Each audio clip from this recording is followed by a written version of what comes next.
Good afternoon. Good afternoon. As usual, we are in the Malaysian restaurant, ever supporting the restaurant so that people may come and draw nigh into the atmosphere where there is prayers and worship. Not unless the owner would desire to be worldly, then, but we continue to support this Malaysian restaurant.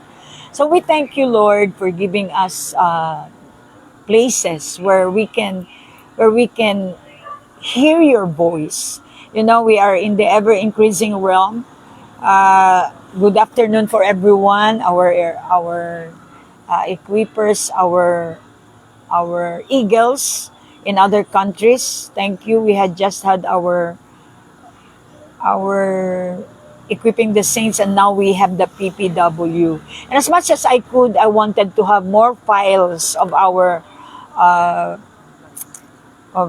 live stream so that when Pastora is gone, when summer is gone, you will remember, not me but the Word of God, that one day, once upon a time, God used Pastora. Kasi alam niyo po, ang lahat ng salita na ginagawa natin, activity here on this planet Earth, are all recorded in heaven.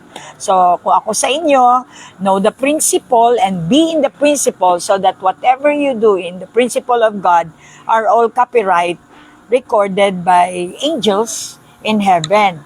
And they will go before you. Your deeds here on this planet Earth through the Word of God will go before you. And you will meet them when you got there.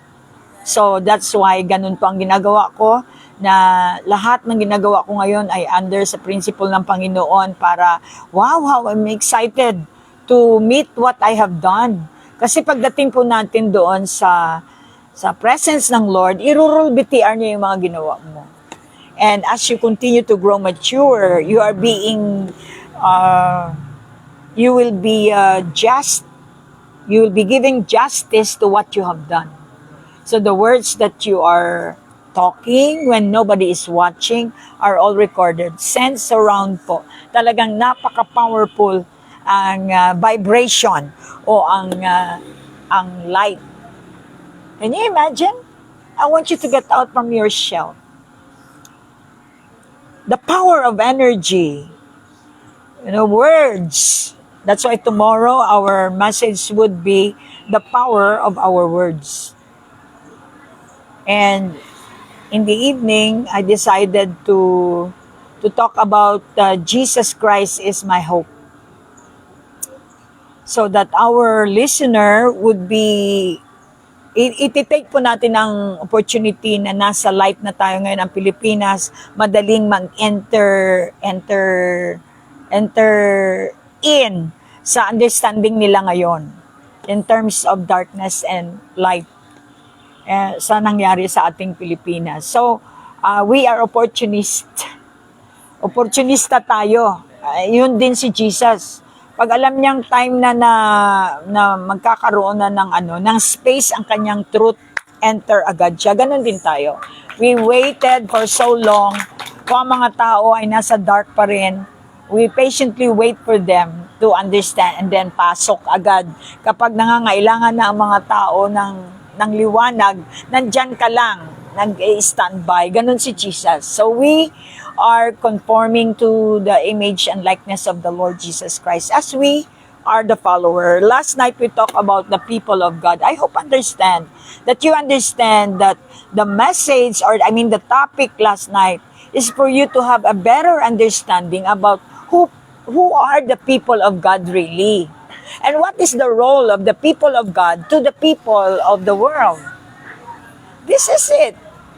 Ito na yung pinag-aralan natin. Actual na, nakita na natin.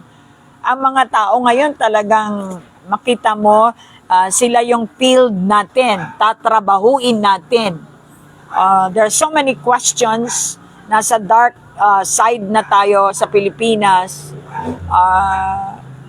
Which you can see the power of the truth and the power of lie. Obviously, di ba? I-shorten na lang po natin yung lie talaga ang nag-iral. Talagang powerful ang lie. The scheme of Satan, he can make a novel. Kaya mga mahilig talaga sa mga Mills and Boons. Mahilig tayo sa mga Cinderella story na hindi naman totoo. Trying to imagine that there is a prince for us, a perfect who really love us, but it's not real. Yun ang nangyari sa Pilipinas, di ba? Hindi niyo ba yun nakita? What was the strategy of the dark, the kingdom of dark, is binago nila ang history, papaniwalain nila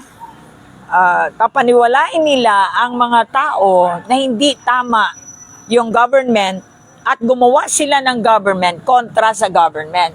Alam naman natin na kahit ano pa ang sasabihin basta rebelde sa government is a sin and it connotes death. Pero nabili ang tao because ganun nga ang status ng utak ng Pilipinas. Madaling masilo, iyakan mo lang, kuha na agad. Diba? Alam mo, ang strategy ng mga lalaki, iyak-iyak sila sa babae, nakala mo, ikaw lang at wala ng iba. Ay, gano'n naman po ang story. Alam natin yan. Pero yung babae naman, alam naman nila na hindi lang naman sila ang babae, pero paniwala. Dahil uhaw din po. Uhaw sa kahit kunting pagtingin. So, ganun nakuha talaga ni Satan. Emotional ang kanyang tinarget. Kaya nga meron tayong mga drama guild, mga emotional yun ang nangyari sa Pilipinas. Kasi araw-araw natin kinakain yung teleserye. Araw-araw ba naman, ikutin nyo kahit parlor. Wala kayong makitang parlor na hindi nakanganga, nagagupit pero nakanganga doon sa TV. Talagang patok na patok yung strategy ni Satan. To that extent na they don't know about God. Yeah, we don't know about God. We know the pop stars and all the stars. So, yun ang nangyari sa Pilipinas. Hindi pa ba natin yun nasasarapan ako kasi kitang-kita ba, nakikita na natin yung tunay na picture. Na sana hindi na maulit. Kung yung mahilig sa emotion, sana'y maulit pang muli. Tayo naman, sana wag na po. Close book na. Tama ba? Yun ang sinasabi ng Lord na if you're born again, the old must be gone, and the new must come. Kasi wala kayong makukuha sa past, kundi hinanakit, hinaing, at lahat na lang. At kakain kayo ng daing. So, but sa new, ay bagong pagkakataon na ibibigay ng Diyos sa atin ay kaliwanagan. So, we're so excited. Trabaho po natin itong mga nag-aaway-away, mga marites, trabaho po natin na i-combat natin. There is a fight between the darkness and light. So, the words is so powerful. Remember, ang mundo ay ginawa ng Diyos sa words. Manotice niyo yung mga words ng mga tao natin dito, puro na mga bading, pati mga babae, mga bakla na rin yung mga terminologies nila. And we know that there is power in the tongue. So, but if we can stand and be established in the words of Jesus, we can fight. And we can, demolish the strongholds. Very powerful na stronghold. Ako nga pasok ka lang sa parlor, 2 oras, 3 oras kang makipag-usap sa mga bakla. Paglabas mo, ay die! Ganon ka na rin because very influential. So powerful. Doon mo makita na talagang powerful ang words. Everybody say words. Words. Alright, so we're talking about PPW. We have to upgrade. We have to, kung sa lapis pa, kailangan natin i-sharpen para mas maganda ang di ba? Ang result. So, VCF po ay matagal nang naging meat eater. Kaya nung araw, galit sa akin ang mga una-unang pangalawang akin ineksperimentohan. Dahil hindi sila sanay talaga sa meat, sanay sila sa lugaw. Pinky. So, kaya nga, galit sila sa akin kasi hindi nga nila ako maintindihan. Saka mahirap nguyahin ang meat. But remember, kapag engaged po kayo sa Ephesians 4:11, di naman pwedeng lugaw ang gagamitin nyo dyan. Because may target talaga ang head of the church is for you to be groomed as a king. Hindi naman pwedeng lagi na lang kayong lagyan ng foam. Oo, ipoprocess talaga tayo. I hope by this time, salamat naman. Naintindihan na ako ngayon ng mga umalis. Bakit ganun na lang ako makakorek, makarebuke? Sapagkat may plano nga ang Diyos sa'yo. Kung hindi mo yun nakita, you're out, di wala ng plano ng Diyos sa'yo. Okay ba yun? Pero dahil nakatayo pa rin kayo, you stand. Then you go through the plan of God. And the plan of God is for you to be a king. Because sa ending po, sa last ng panorama na movie at novel ng Diyos, na reality sa ending ay tayo ay tatanghaling kings.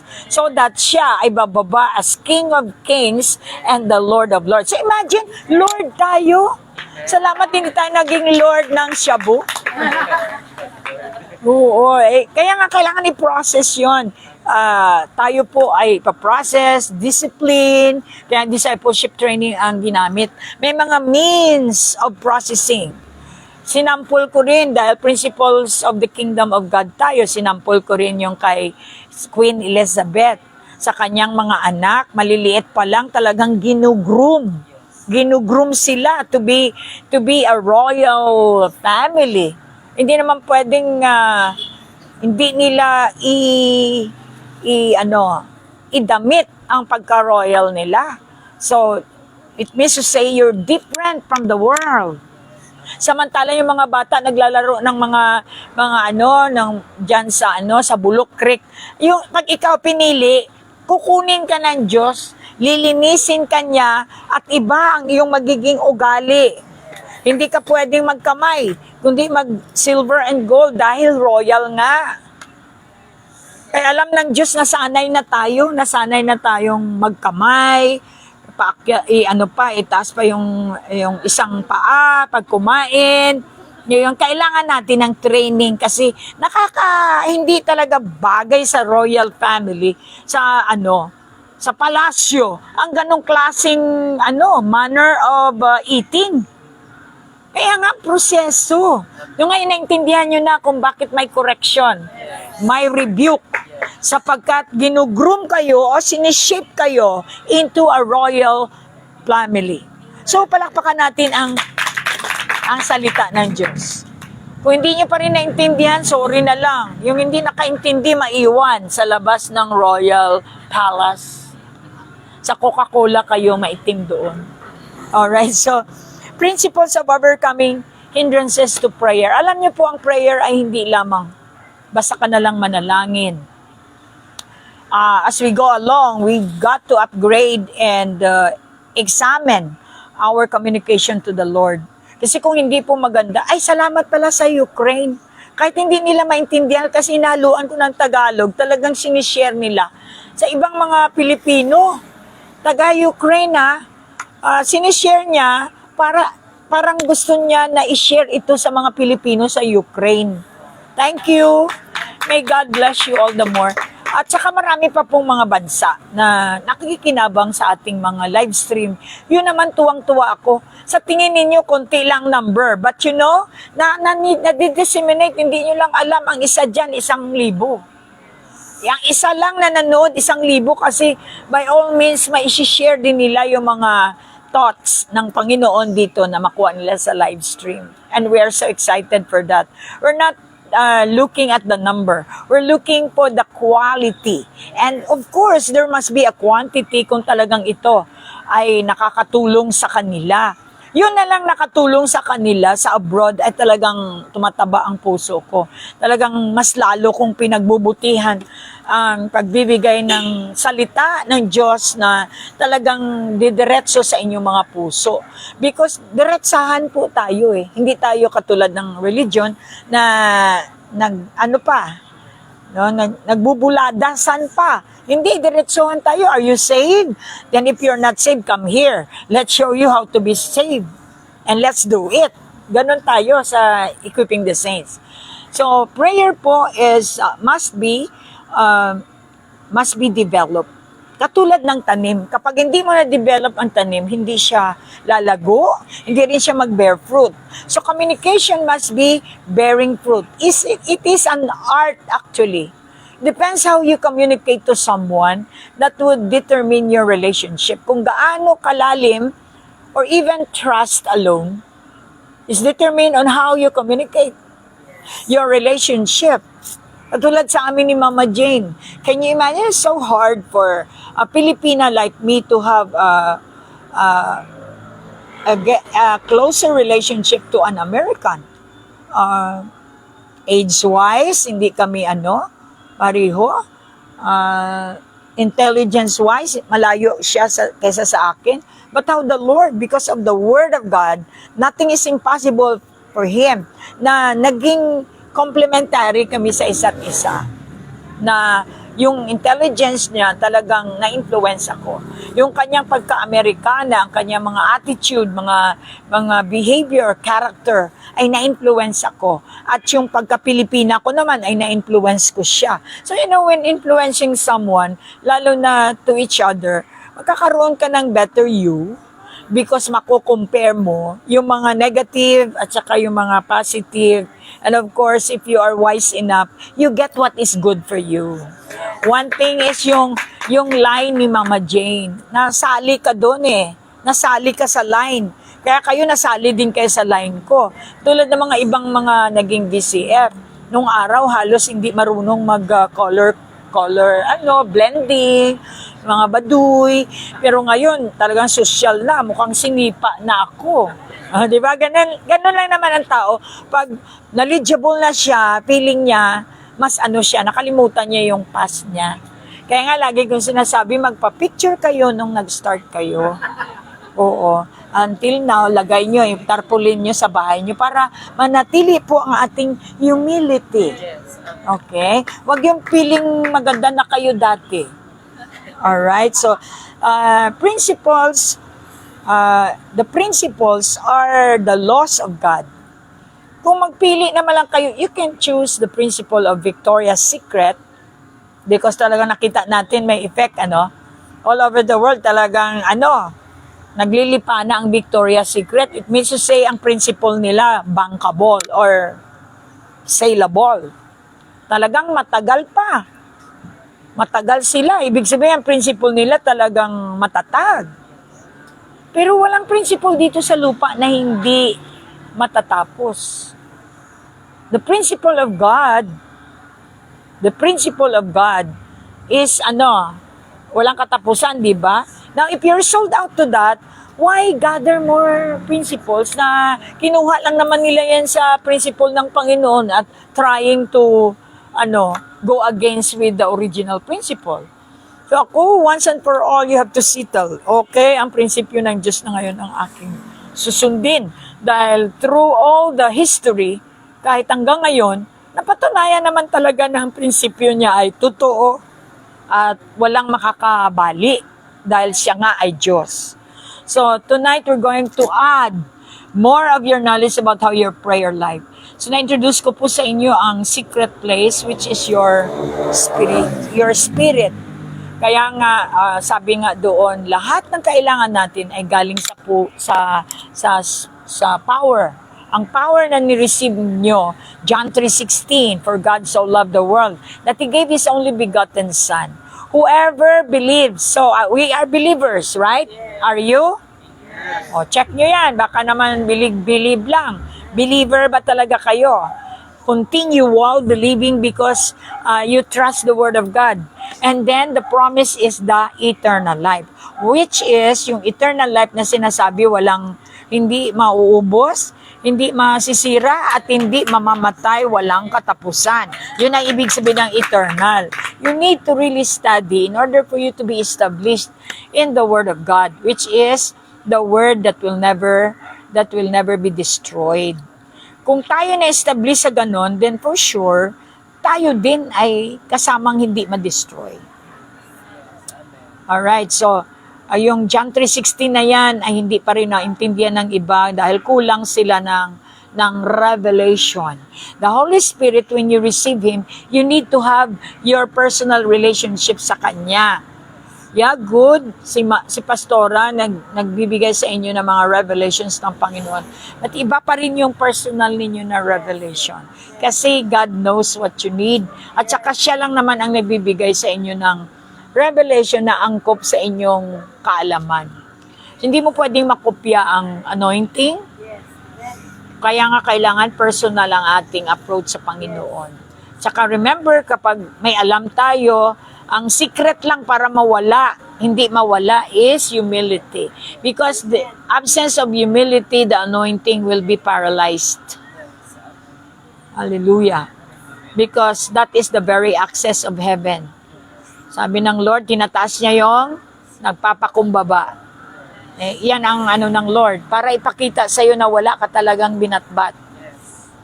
Okay. So we have to overcome the hindrances to prayer. Bakit importanteng malaman yung mga hindrances katulad na nangyari po sa ating magandang plano ng Pilipinas? Laking hindrance ang mga komunista. Sinusunog nila ang lahat ng magagandang proyekto ng gobyerno, nang hold up sila, nagbibigay sila ng leaflets at nagbibigay sila ng mga wrong information. At hindi ako magpakita, Ejo. Magpapakita ka, nagsasalita ako. Kayo nga dito.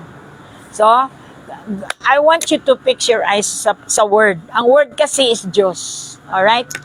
Sabi ng leaflets, mga taga-leftus, mali yung government. So parang ganon din kapag nagre-rebelde ka sa Diyos. Kaya nga hindi ka maka-obey agad dahil meron kang sariling iyo. Kahit kasama pa kita dito lagi. Hindi mo ako mapakitaan na ginagawa mo lahat ng mga ginagawa mo pero sa totoo lang you're not obedient. Kasi ang Holy Spirit nakakaalam. So again, foundation is Father, Son, and the Holy Spirit.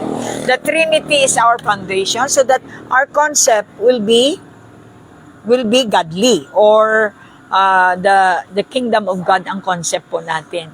So 2017, God shifted my thoughts, my perspective.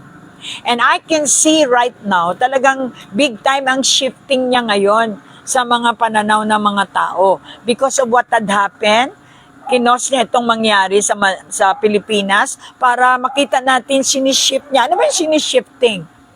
Pinapalitan niya ang lahat ng mga rebelde. Pinapalitan niya ang lahat ng mga tao, ang mga ugali, ang lahat, ang mga sistema. Pinapalitan niya, sinishift niya. Pero 2017, nag-start ko na-intercept na yun pala talaga ang plano ni Jesus kung bakit siya nandito. He came from heaven above to shift the earth into heavenly kind of planet earth. That's why your will be done, your kingdom, your governance shall come. So this is it. Kung tayo ay born again, tayo ang tagapagpatupad ng batas ng ating Diyos. Kaya nga meron tayong kantang, tutuparin ko ang kalooban mo. That is our pledge allegiance to our God, to our government in heaven. Pagpatupad tayo ng batas. Umpisa sa ating sarili and then sa ating pamilya. Kapag tayo ay tagapagpatupad ng batas, para tayong mga pulis. Kaya nga nakita ninyo, wala naman tayong batuta. Kasi ang tunay na kalaban natin is spirit behind.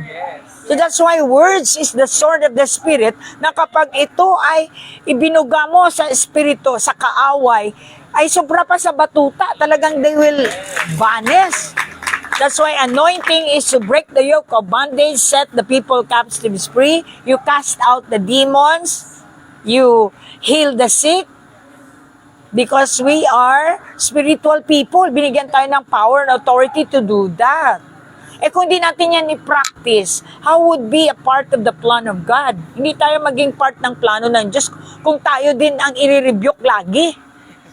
Lagi na lang tayo ginasaway. Alam mo yung ginasaway sa'yo, hindi mo tinatandaan. Kaya hanggang grade 1 ka lang, hindi ka ma-elevate. Are you blessed? So, hindrances to prayer. Alam natin, ang sabi ng Diyos, if my people, di ba? Ulitin naman natin yan. If my people yung kagabi, in connection to God's people, alam nyo kung people kayo o hindi. Nagbigay ako sa inyo ng mga symptoms. Malaman mo kung sila ay born again o hindi. Kasi klaro po na ang Bible ay nagsabi not unless a man be born again, you cannot see that kingdom of God or understand the kingdom of God. Kapag hindi natin naintindihan, hindi tayo people. Kasi ang mga tao lang ng Diyos ang nakaintindi. Therefore, kung sino yung nakaintindi, yun din ang recipient ng kanyang promise. Alright? Let us be clear, are we people of God? So, paano po malaman ng ibang tao na people of God tayo? Sa ating kultura. Paano malaman ka na Pilipino ka? Kasi ang mga Thailander ngayon, mga Malay ngayon, pareho tsura natin. Punta kayo doon, makatagalog talaga kayo. Minsan maka-Ilocano pa kayo kasi mukha nila talagang pareho sa atin. Mga Asian ngayon, pareho na. Because nag-enter, kapag kain nila, kinakain na rin natin. So, malaman mo na lang sa language. That's why all tribes, language, and nations are all presented by God na talagang iipunin niya one day. Kaya nga, obviously, lahat nagiging possible na lahat ng taga-Pilipinas makapunta na sa iba't ibang mga Asian areas, sa lahat-lahat ng mga lugar. Because this is it. Ganito na yung plano niya kung basahin niyo sa Book of Revelation. It's coming to pass. Na iba, inaantok, siyempre, hindi tayo kasali doon. So now, the principle of overcoming hindrances to prayer must be understood. Today, i-reflect natin ang ating mga hindrances kung bakit hindi tayo nagkakaroon ng prayer answered. O yung prayer natin parang na lang, kung wala, di wala, parang wala lang sa atin. We communicate to God, hindi natin binavalue yung communication natin. Lalo na pag wala tayong narinig kay Lord agad-agad. Baliwala natin yung mga prayers natin in the past. No, if you value God, you stick on to your prayers and believe that His principle will prevail. At tingnan nyo, the truth prevails. Kahit na itago mo ng 30 na dekada ang history, lalabas at lalabas. Doon kanina tumayo ang balaybo ko, sabi ng Lord, di ba, the blood speaks. So, kung may pinatay ka, tinago mo, walang nakakaalam, pero the blood will speak. So, later on talagang malalaman kung ano ang ginawa mo kasi, yung blood kasi life. Yung lie, death. So, madali mong matuntun ang death. Kasi may life na umiikot. So, kaya ito nangyari sa 30 years nating pagsasuffer. Tinago yung history, tinago yung truth, kaya yung truth prevails dahil ang lie hindi makakatagal. Mauubusan din ang strategy ang mga komunista. At naubos na nga dahil hindi na mabili ang kanilang drama. Palakpak. Hallelujah. Are you blessed? Mukhang yung iba walang response. Sabihin mo nga sa katabi, buhay ka ba? Okay, pakita mong buhay ka. Pakita mo, magparamdam ka. Alright. So, sin. If we humble ourselves, sabi niya 2 Chronicles 5:17, di ba? 7:14. God turn from sin. Seek God and turn from sin. God will forgive us and hear our prayers. Yung mga hindrances is yung lack of understanding about what shall we do so that our prayers are not be hindered. Nakita natin dun sa 2 Chronicles, i-check natin. Forgiveness ang ating target. Paano tayo hindi na-forgive? Because we do not humble ourselves. And what is humility? Gaganon-ganon lang ba tayo? Katulad ng mga Muslim? No. Alam natin, hindi tayo sa tradisyon. We are personal. Kaya ang Holy Spirit, person. How could you communicate sa Diyos na hindi person? Nabuksan niyo ba ang mata ninyo? Tell them straight. We are communicating to the Spirit of God, which is alive. How do you know that He's alive? He is producing change. The principle is producing change. Come on, give Him a clap offering. So, sin. How do we get rid of sin? This is the greatest hindrance to our prayer. Paki-echo sa buong mundo. Sin is the greatest hindrance of our prayer. Alam mo, nagkasala ka, tapos nagpapa-as-if ka pa rin. You continue to pray, magtatangs ka pa. O, diba? Sumama yung loob mo sa tao, tapos harabababa. Yung tangs mo, hindi eh. Ano yan eh? Sour grapings yan eh. Hindi yan yung totoo na, no? Kaya nga, lahat ng prayers natin, hindi nasasagot ng Lord because it is hindered by sin. Sin hinders your prayer. Come on. But thank God na meron tayong Son. Jesus can erase your sin through by believing. When you believe in the Lord Jesus Christ, what do you believe? He died for your sin. He paid for your sin. Kung yun ay pinaniwalaan mo, that's the reason why nire-recite mo siya lagi, parang natural dahil naniniwala ka. Naninindigan ka na binayaran na ng Diyos ang ating kasalanan. Then, because you believe, you shall have it. Okay? Principle kasi, hindi nakikita, pero may effect. Alright, so, ano ang gagawin? Merong condition, humble. Humble. One way of humbling is what? Believing the Word of God. Fasting.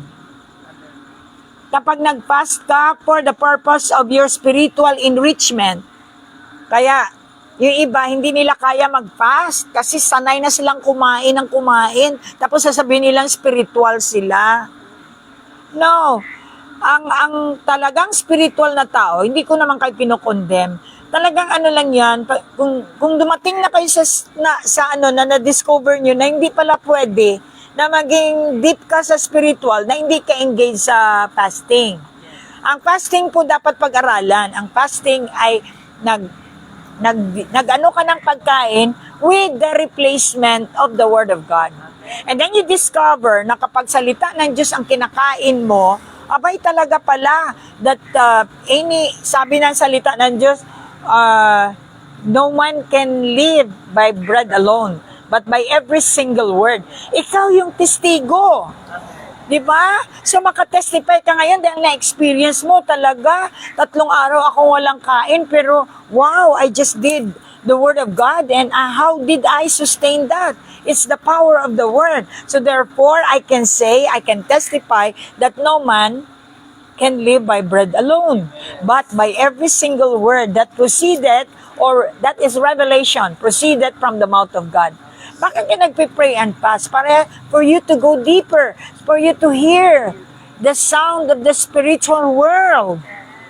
So kapag yun ay ginawa mo na gano'n na purpose, aalalayan ka ng Holy Spirit. In fact, siya naman ang nag-insist sa'yo to do the fast. Yun po ang trabaho ng Holy Spirit, i-steer up ka, ililid ka, ganito gawin mo, para come here, I will show you something, ganon ang salita ng Holy Spirit, katulad sa Revelations chapter 1, sabi niya kay John, can you read that? Para mapakita ko sa inyo na our God is a dimensional God. He wants you to go up to the next ladder, to the next line, okay? Revelations 1. This is the revelation that God gave to Jesus Christ. Jesus shows those who serve God what will happen soon. God made it known by sending His angels to His servant John. John gives witness to everything he saw. The things he gives witness to are God's word and what Jesus Christ had said. Blessed is the one who reads the words of this prophecy. Blessed are those who hear it and think everything it says is important. The time when these things will come true is near. All right. So, blessed are you. Oh, welcome, honor. Blessed are you who are engaged in revelation. Klaro yan, blessed. Kung gusto niyo ma-bless, dito kayo sa revelation. Anong words niya? Come up here and I'll show you something. So in other words, the Holy Spirit is always asking you to go deeper. Like prayer and fast is an act of you to go, dadagdagan mo yung step mo towards the spiritual enrichment. So yun ang gusto ng Diyos. And He will show you His promise. So laging nag-iimbita ang Diyos sa atin. That's why I want you to spend in your secret place so that you can hear the sound of direction at saka ways kung paano ang Diyos ay mag-lift up sa inyo. Because dimensional nga ang Diyos. Hindi mo siya makita sa ganitong layer. Dito sa second layer, depende sa iyong maturity. He knows because He is your teacher. So pag hindi ka na pwede sa grade 1, huwag mong ipilit i-grade 1 mo pa rin sa sobrang tamad mo. Ayaw mo mag-grade 2. Okay, pasa mo yung grade 1 para mabilisan, grade 3 ka na. Tsaka yung mata mo parang lens. As dumadagdag yung level mo, dumadagdag ang brighter ng lens mo. Yun ang revelation. So that's why the Word of God is like prism. Nakikita mo lahat. Magbasa ka ng salita, makikita mo, makikilala mo sarili mo. Oh, ito pala ako. Magnanakaw pala ako. Oo, sinungaling pala ako. That's why sabi ng Lord, behold my word. Kapag binibehold mo ang word, para siyang prism, para siyang mirror. Nababasa na natin ngayon ang nangyayari sa Pilipinas because of the word of God. Amen? Kaya nakita natin, Proverbs 18:21, ang bibig talaga ng mga Pilipino ang nagturo o nag-lead sa atin sa masamang karma. Because the power of tongue is between life and death. Tandaan po natin, subukan natin, observe natin si Duterte kung ano mangyayari sa kanya. Hindi naman pwedeng walang konsekwensyan. Siya ba ay naiiba? Lahat tayo, we are accountable sa mga words. Bawat single words na binibitawan natin, we are accountable because they are released to the atmosphere. And the words will work. Kaya kung ano yung naririnig ninyo, yun ang tutubo. Whether you like it or not. Tutubo at tutubo yan. Hindi mo yan siya mapigilan. Just like a plant. Not unless bubunutin mo yung plant, hindi na yan tutubo. Pero hanggat nandyan pa yung plant, hindi siya titigil hanggat hindi siya nag-bear fruit. So, pinapatanggal ng Lord sa atin ang mga salita na hindi ayon sa kanyang principle para lahat ng principle niya tutubo sa atin. Amen? Are you blessed? So, that's why you have to seek God. Are you seeking God? Sabi ko nga, pag negosyante ka, hindi mo pwedeng iset aside ang Diyos. Sabihin mo na, okay Lord, ito ay pera, so mukhang hindi ka marunong mag-account. Ako ay businessman. Diyos ko, siya ang pinaka-businessman. Nakita niyo ba yung mga itlog, kahit itlog na lang ng mga butiki, talagang multiplied na multiplied? Nakita niyo ba yung mga itlog ng mga Ang gawa ng Diyos yan. Ibig sabihin ng utak niya, multiplication, siya ang pinaka-businessman. Come on. So, that's why you need to seek Him and humble Him yourself. Ano yung sabi sa 2 Chronicles 7:14? And turn away from your wicked ways. So, magbasa kayo ng Bible para malaman nyo kung yung mga ginagawa nyo ay wicked. Kasi alam mo naman tayo, kahit alam natin sa Bible na wicked, medyo may rason pa tayo. So, wicked pa rin yan sa harap ng Diyos. What is white to God. What is black to God. Are you here? So, those are the hindrances why we cannot get this 2 Chronicles 7:14. Ang galing ng Pilipinas. Di pa iyak-iyak, di pa gitara, wala kang katulad. O Diyos, yung mga kumakanta dyan, nagli-live-in. Hello? Kaya nga hindrance po yun. Kahit ang galing mong kumanta, ang galing ng iyong plataforma, ang iyong pastor ka, ang galing mo. But you know, who knows who you did sin? Only the Holy Spirit. And you can find them in their result. Ano nangyari? Hindi ko naman inaano po, lahat tayo ay Kristiyano, hindi tayo perfect. Pero yung Manila, talagang kuko ng Manila, hindi kaya ng faith ng mga Christians doon. Kasi naluto na rin sila sa negosyo, sa pera. So their prayers must be, I think, hindered. Because they cannot stand in the gap in behalf of Luzon. Tayo nga, nakaabot pa tayo ng ng Tondo, Maynila Yung mga for the nation. Hindi man lang nila maabot yung release ng train doon.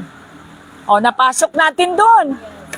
So, hindi ko naman sinabi, baka naman ginagawa nila yun. But somehow, we could affect a certain group na mabago kasi our God is a God of change na what are you doing? Alam mo yung mga Kristiyano sa Manila, to the nation kasi gusto nila laging nag-abroad. Kaya alam mo naman, alam mo, missionary ako, punta ako sa ganito, dami. Patanungin mo, ilang souls na ba ang nasave mo? Wala. Kasi hindi naman yun ang target Ang target is just to have fun. Kaya nga, iba't ibang klase ang mga Kristiyano. Are you blessed tonight? So, kahit pa paano, alam natin, sin can hinder your prayers to God. Not unless pareho ang Diyos natin, ha? Ang Diyos natin po ay talagang abhorring sin. Hate niya ang sin. How come hindi mo hate ang homosexual? You should not hate the person. You hate the activity that will destroy the person. Yun si Jesus. Ay pag sinabi ko, ikaw, tanungin mo diretsahan, ikaw teacher ka. Kung ikaw teacher, anong gusto mo sa estudyante mo? Magbakla silang lahat? Hindi, very good. Sasagutin ka rin hindi. O hindi pala, ba't ka nagbakla? Kasi whether you like it or not, kahit nasabihin mo, oy, I will teach you but do not follow what I do. O, diba? Ganun naman ang mga ibang teacher. I will teach you in mathematics but do not follow me. Napakahirap po ganon. Kaya yung mga katikista, anong nangyari sa mga katikist natin? Naging rebelde sila. Ito na po yung ang Roman Empire. Lumabas na po ang bunga. So tingnan natin ang bunga. So sin is one of the hindrances. That's why we need to overcome this by prayer righteously. When we get back to God, sabi niya, when you humble yourselves, of course, nandun yung nag-humble ka, sinunod mo lahat ng principle ng Lord, although hindi mo ma-perfect, pero sabi ng Lord, I am there to obey for you. Ito yung ginawa ni Jesus, hindi natin na-recognize. When we just stop sinning and then ask God to take over, He will. Oh, yun. Then what else? Humble yourself and pray. Bakit tamad tayo mag-pray? That is a big hindrance. Kasi busy tayo, kasi ganito tayo. Say you go back to your foundation. Sino ba nagbigay ng time sa'yo? Kaya maraming negosyo na lulugi. Because siyempre, mag-boom yan, agad-agad, lugi agad. Kasi hindi matatag ang principle. The moment you sway down to other principle, talagang hindi tuloy-tuloy ang iyong progress. Naintindihan natin? Remember, sa principle ng Lord, may test and trials. All you have to do is to overcome tests and trials so that kapag kayo nandun na, then you overcome it. Because the purpose of God is for you to be overcomer. Hindi talaga malulugi ang isang negosyante as long as he stick on to God, to God's principle. Stick on. May paraan at may paraan ang Diyos. Paano hindi mapahiya ang kanyang anak? Amen? Palakpak. Next. Forgiveness. Dito ngayon sa ating bansa, kung walang forgiveness, hindi tayo makastart. Habang nag-uopisina si Marcos, pwedeng marami pa rin nagpipikit at kung ano-anong ginagawa. Kaya nga, pag walang forgiveness, walang peace. Kailangan natin ma-promote ang forgiveness sa ating sarili, sa ating kapwa, then it will influence all other people until masaturate ang buong Pilipinas. Yun naman ang plano ng Diyos. Just like light ba? Nag-on ka sa light sa dark, it will illuminate the dark. Kasi powerful ang light than the dark. Kaya confident tayo na mga anak ng Diyos na kahit saan tayo pumunta, we shed light. Kahit sino pang marites number 1 dyan. Kung may influencing power sila, wala sila sa katiting ng influencing power ng Diyos. That's why masabi natin, greater is He that is in me than he that is in this world. Mag-order na kayo bago magsara. Alright? Sino ba ang in charge? Okay. Fear. Fear blocks our prayers. At tulad nito kay Dindin, butiki lang, may fear na. Paano tayo pakinggan ng Lord? Hindi pa tayo nakaget rid ng mga fears natin. Nag-uumpisa lang yung fears dahil of lack of knowledge. Yes. Yung walang alam, kulang ng pangunawa. Butiki lang, talagang tatakbo ka, nanginginig ka, naninigas ka. Because you don't understand, di ba? Ganunin ka lang, So, paano kang mabuhay? Paano? Katulad din ng prayer, sabi niya doon, fear blocks your prayer. So, you have to get rid of your fear by denouncing the black propaganda of Satan in your mind. And instill the principle of God. Na sa anak ng Diyos walang fear. Sa anak ng Diyos may faith. Not unless mapalitan mo ang fear mo sa faith ay hindi ka pakikinggan ng Lord.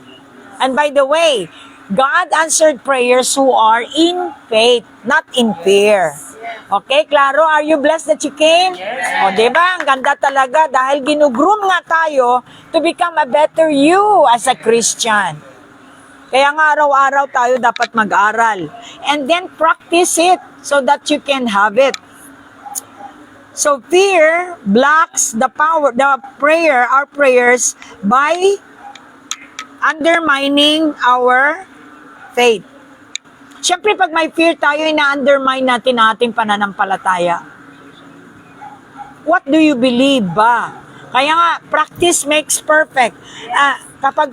Katulad ng sayaw, pag pinapractice mo talagang namamaster mo, you can add some arts.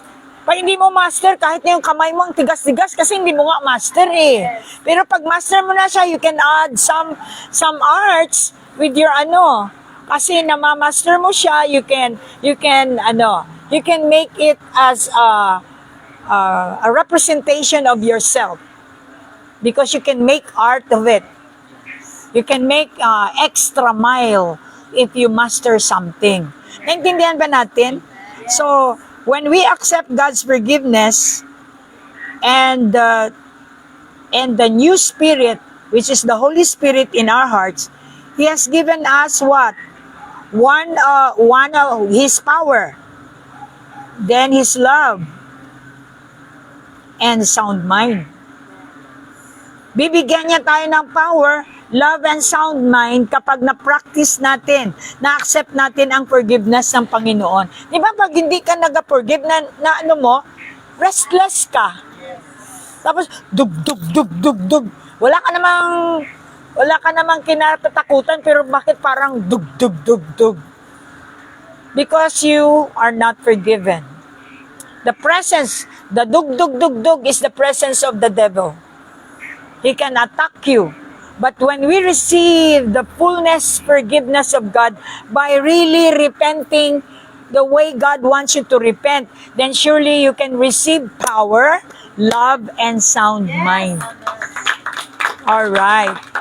So, nasa Timothy yan, di ba?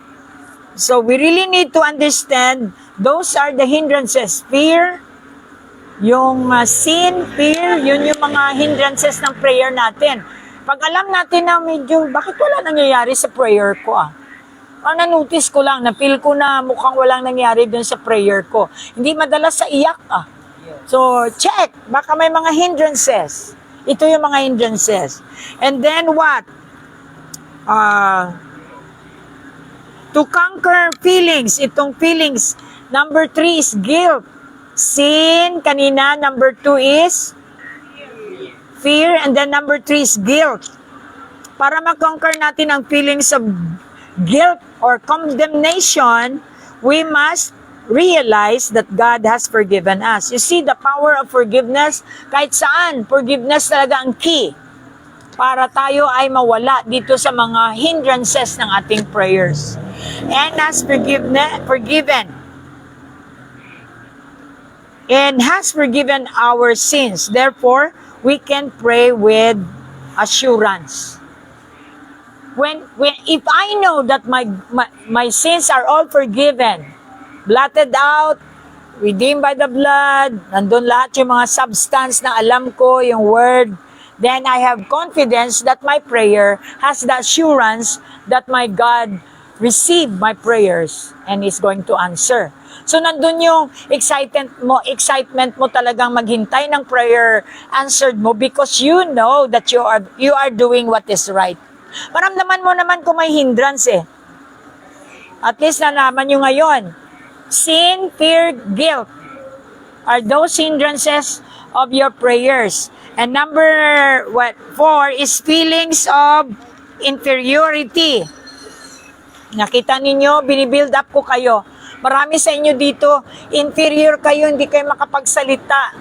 Talagang dito po ay pinapa-burping ko kayo. After the service, after any teachings, I want you guys to burp. Burp means ilabas nyo yung nalalaman ninyo para ma-upgrade ninyo ang sarili ninyo. Yan ang gamot ng inferiority. Hindi ka nasanay magsalita, di ba, nung araw? Sanay ka siguro mag-declaim, pero pagdating sa mga tao ng Diyos, nandun yung mo. Kasi siyempre, you're in the presence of God. So God don't want you to be inferior by knowing of who you are. You're the Son of God. You have all the rights. You count your rights given by God. You are forgiven. That's why you lost your inferiority na. Because you talk in behalf of Jesus. Hindi yung sa sarili mo. Lalo kang ma-inferior kapag, lalo na, ang kaharap mo, mga abogado, di ba? Judge. Ako, one time, nag-preach ako, may judge eh. Sabi ko, Judge, one day you too will be judge. Ano sabi ng judge? Amen, Pastora, amen. The Judge Balo. Hello, Judge. So, ito po ang masabi natin, guilt. How to conquer that guilt is, it is a condemnation. Do not condemn yourself. It brings you to inferiority. Feelings of inferiority. You are God's children, beloved children. We are not beggars. Kaya nga, ayoko yung naghingi-ingi kayo. Partnership ang ating hindi tayo katulad ng ibang religion. Uy, mag-solicit kami. No. Partnership, ibig sabihin, you do your part and you are inviting them to be partner. Katulad ng gusto mo mabigay sa simbahan, yung iba naman, yung ibang tao lang pinabibigay nila. Ako hindi po, partnership talaga akin. We go to yung sa visionary leadership natin sa Manila. Magkano ang ating 15,000. 25 kasi kasama na yung ticket round trip. Di ba? So, ilang lugar ang pinuntahan natin. Yung mga pagkain natin dyan, may giving pa tayo sa churches na pupuntahan natin. So, in all, your 25,000 pesos ay talagang tinapatan ni Pastora ng 10,000 or less 10,000 every member. Kasi makikita mo naman sa accounting. Pina-account ko talaga anong tinapal ni Pastor. 2 taon ko kaya yun nabawi.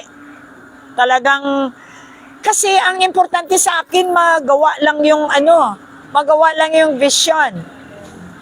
And hindi alam ninyo kung gaano impossible yun kung walang mag-risk na leader para lang marating nyo yun. Dapat ano bang na-expose kayo? Ang dami niyong natutunan doon dapat. Amen? Pero yung iba, baliwala. Tama, kung ano ang iyong motibo, yun talagang matanggap mo. Kung talagang gusto mo, have fun lang, at least nakapunta kami sa Baguio City, ganyan-ganyan, para masabi lang sa tao, then yun lang din ang matanggap mo. Your motive will determine what you receive. Come on, give him a clap offering. Okay, number 5 is wrong motives. Yun nga, nauna na. Nauna ko nang na-explain, no? Wrong motives. When we have our priorities right and our God's kingdom first, He will hear our prayers and meet our daily needs. Talking about priority. Kapag hindi niyo priority ang Panginoon, so impossible for God to prioritize your request. Tulad lang din yan bakit ko i-prioritize yung request mo, hindi mo nga ako prioritize? Tama ba? Hallelujah. So you are blessed that you came tonight. Next is bitterness. Alam niyo bang yung bitterness? God will not bear our prayers if we held iniquity in our hearts. Ano yung mga iniquities natin? Bitter tayo to someone. Iniquities pala yan. So we need to maintain pure, transparent. We need to maintain pure and transparent hearts before God and more. Okay? Before God and men, I mean. So we wanted everybody to be transparent. Ay, hirap. Sinabi ko sa inyo, yung leadership meeting namin nung araw, akala mo sa lahat ibibigay ko, talagang lahat ibinigay ko. Pinapakain ko lahat, alam nila yan. Talagang to the max. Dahil sa alam mo pag ikaw, overwhelmed ka, kahit wala kang pera, gusto mo mang libre, kasi overwhelmed ka eh. Yan lagi ang ugali ni Pastora. Little did I know, akala ko they are with me, hindi pala. Pagkatapos nilang kumain, nandun sa kabila, nag-usap-usap against me. Next meeting, nandyan na naman sila, kakain na naman sila. See, ganun na nangyari kay Marcos. Kasama niya yung mga blue ladies, internationally, kung saan siya pupunta, isama niya, buong eroplano yan sila. Nung time na siya, naghingi lang ng pang toiletries, wala talagang napadala sa Guam, nandun na sila kay Cory lahat. See, ganun po ang ating mga ugali. That's why we need God. Hallelujah. Hindi po tayo nagko-condemn na mga maraming balimbing. Minsan tayo noon, nagbabalimbing ka rin. Di ba kung saan ka mabubuhay, doon ka, di ba? Nabibili ka eh. Ganyan nakuha natin sa mga pop star, nabibili. Kaya napakahirap pala yun. Okay, nag-enjoy sila, maraming pera. Pero ngayon, hindi napatunayan ni Sharon Cuneta na talagang ipanalo siya ng mga forever funds. Dito niya na-realize na walang forever sa lupa. 'Di ba? Sabihin mo sa katabi, huwag kang maniwala sa tao. Sa Diyos ka lang magtiwala. Amen? Palakpak. Pero pag ang tao ay may Diyos, surely you can trust. Kailangan pa yan, tested and proven. Number 7, an unforgiving spirit. Meron ba tayong ganyan? Iniquities pa rin yan. O yeah, nag-worship tayo, pero meron. Pag nakita natin yung tao, talagang tumatayo yung anger natin.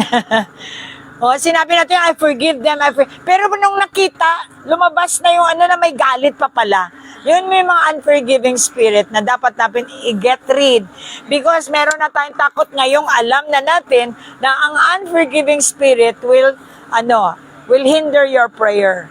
Okay, that's number 7, right? An unforgiving spirit. Number 8 is broken family relationship. We should not have broken family relationship, just like divorce. Broken yan. Kapag ikaw ay separada, mahirap kang pakinggan ng Lord. Iyak ka ng iyak, hindi ka mapakinggan ng Lord. Nagtataka ka, kahit ilagay mo ang pin na I am a born again t-shirt, lahat na lang Jesus Christ. Because you have a broken relationship. Not unless you ask forgiveness from God and from malaman naman yung mga anak mo hindi rebelde, na naintindihan ka nila, nag-divorce ka, nag-separate ka. With God's forgiveness, talagang i-heal niya yan. Pero pag alam mo yung resulta hindi, big sabihin, broken relationship pa rin. Lalo na sa mga kapatid natin. Tandaan ninyo, kung di kayo makatulong sa kapatid nyo, hindi kasalanan yan, ha?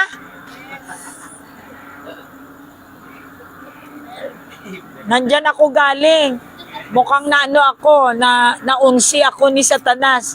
Kailangan, lahat ng kailangan ng kapatid ko, kailangan kong, sustain. Yung pala, hindi pala natuwa ang Diyos dahil tinuruan ko ang mga kapatid ko maging tamad.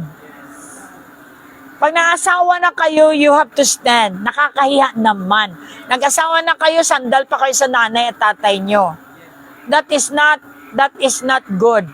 And it can break your relationship to brothers. Kasi magkakaroon kayo ng inggitan. Diba?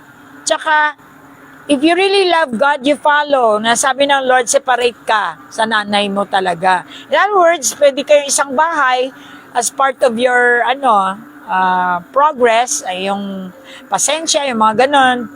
Pero hindi ka nag-depend sa nanay sa yung kinakain, sa lahat.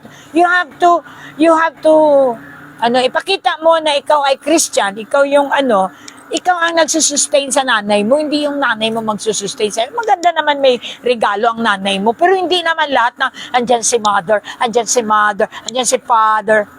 Oh, nagets nyo? That will cause the broken relationship to the family.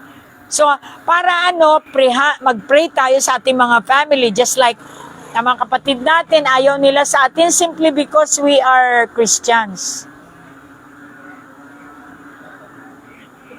Alam mo, hindi mo ako makuha na parang serious ka. Mukhang ang layo ng iniisip mo.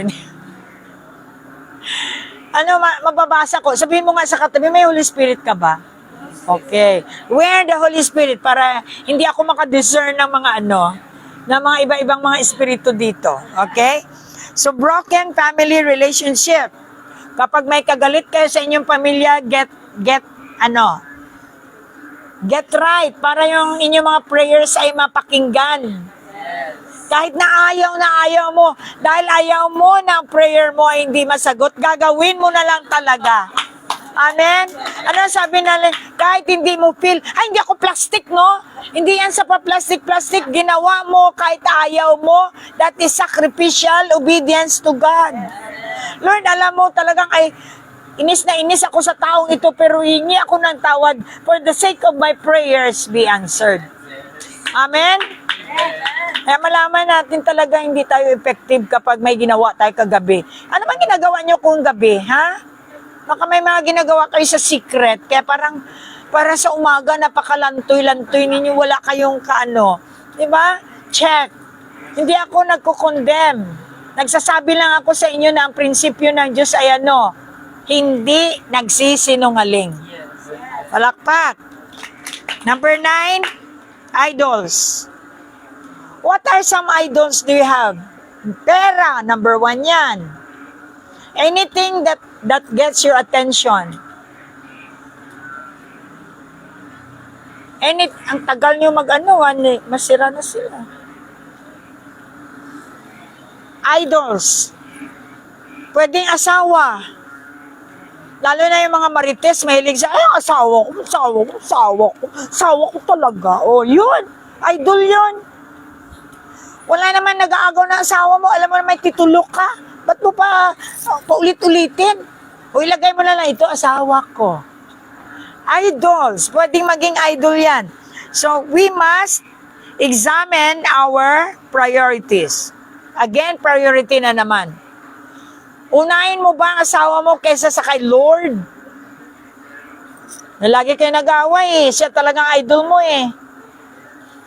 Hindi ka pa nga nakapag-communicate sa Panginoon, nag-communicate ka na sa asawa mo, kaya tingnan mo, bad communication agad. Alright. But, we must examine our prayer. Anything we value more than God is an idol. that will hinder our prayers. Number 1 dyan, pera. Diba? Kasi umaga, tanghali, gabi, pera talaga nakaisip eh. Pagising mo pa lang, anong pamasahe mo, diba? Pera agad.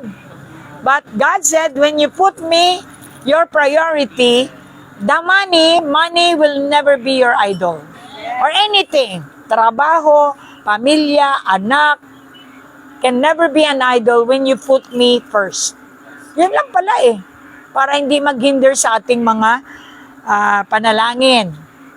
Are you here? That's why pag may sakit kayo, check nyo ito. Ano kayo naghihinder sa akin? Bakit hindi ako na-heal? At na-hell ako? Alright, number 10. Stinginess. Aray ko. Stinginess. Proverbs 21:13. Let's go there. Ito lang po ang ilalagyan ko ng word kasi medyo talagang unbelievable na yung pagkakuripot mo pala ay hindi naririnig ng Diyos ang iyong panalangin sapagkat hindi karakter ng Diyos ang kuripot. Yes. Okay? Proverbs 21:13, can you read? Proverbs 21:13. If you refuse to listen to the cries of poor people, you too will cry out and not be answered. Yes. Eh nakakatakot pag may umiyak sa inyo. Yung iyak naman na hindi teleserye, iyak ha? Alam mo yung ugali ng tao na talagang iyakin siya, talagang style niya na huwag kayo maniwala dyan. Pero pag yung relative ninyo umiiyak na talaga na alam mo, kilala mo sila na hindi nila talaga, kailangan nilang tulong mo, then you have to attend to dahil pag kayo naman ang umiyak, walang makikinig sa inyo.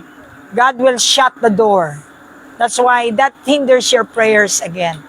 May mga Kristiyano na kahit anong iyak ng mga tao, hindi nila ma-discern na talagang kailangan. Diba? Ito nga eh, parang sabi mo, pag sa politics talagang lumalabas ang pera ng mga tao. Pag sa simbahan, malaki ng 100. Parang nilalagnat sila pag sobra. Tama ba? Hallelujah! Nakita na natin ngayon, hindi natin masisi. Hindi tayo makaasa sa mga mayayaman na hindi sila sold out sa principle. Kahit na ultimo lang na tao, basta't merong Jesus, may Holy Spirit, talagang giver yan. Eh madali tayong makapag-partner sa mga taong nakaunawa. Alright? So ano sabi niya? If a man...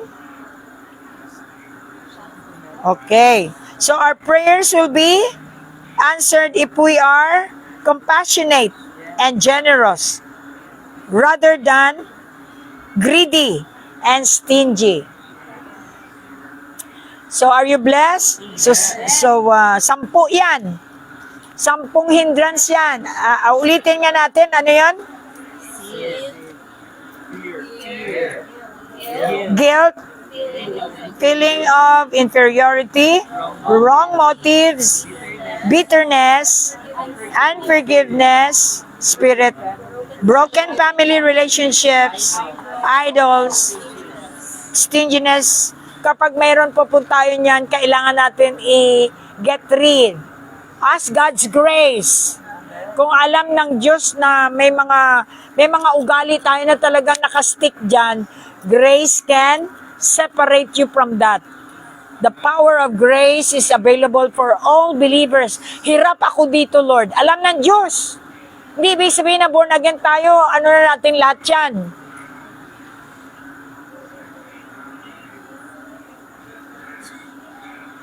Pag mayroon tayong mga ugali na nakakahinder ng prayer natin, hingiin natin ang grace ng Lord. Lord, hindi ko po ito kaya.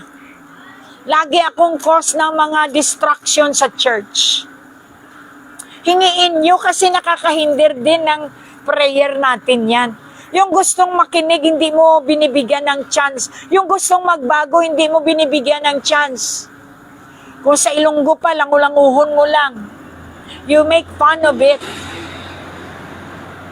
God is watching. God sees your heart. So, there is no perfection.